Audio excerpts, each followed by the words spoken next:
Hey guys, welcome back to another video in my series where I talk all about Indian breads. Today I'm going to talk about one of my all-time favorite breads, which is Puris. They're delicious, fried in ghee, and they're really puffy and crispy. So let's get it started right now, and I can't wait to show you guys my favorite bread.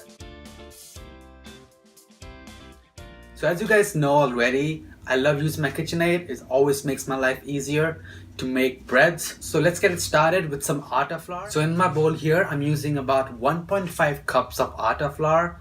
And all we have to do now is mix this up with some water and add in a tablespoon of ghee. So after your dough is ready, let's start kneading it. So first of all, let's roll it out into a thin sort of a cylinder.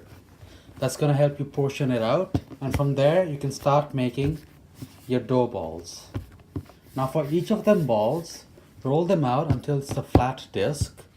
And then using my handy tool over here, I will roll these out into a thin disc. So that's perfect. Now do the same for the remaining dough balls.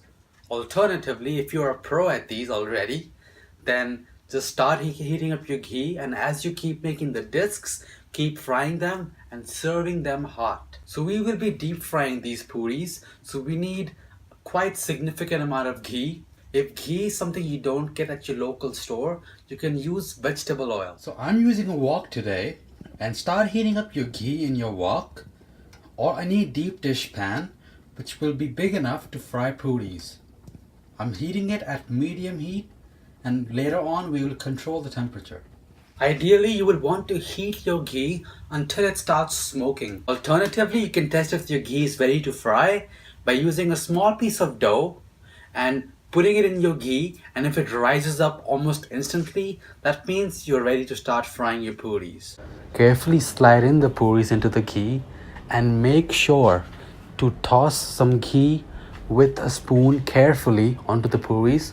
This step will really help to make sure that the puris become nice and fluffy and it doesn't get overcooked. I like my puris to be soft and slightly golden brown. Fry the rest of your puris just the same way, and you'll be left with the delicious stack which you can enjoy with your favorite curry. So there you have it, guys. Puris are so close to my heart, and it was a Sunday treat every week, and we always paired it with a delicious potato and tomato curry. It goes wonderfully well, and puris can go super well with various other dishes such as chickpeas, kidney beans, and even stuffed potatoes. So I really hope you guys enjoyed this video, and if you want to see more videos where I talk about Indian breads, don't forget to check out my other episodes where I talk about all my other Indian breads which I love to cook.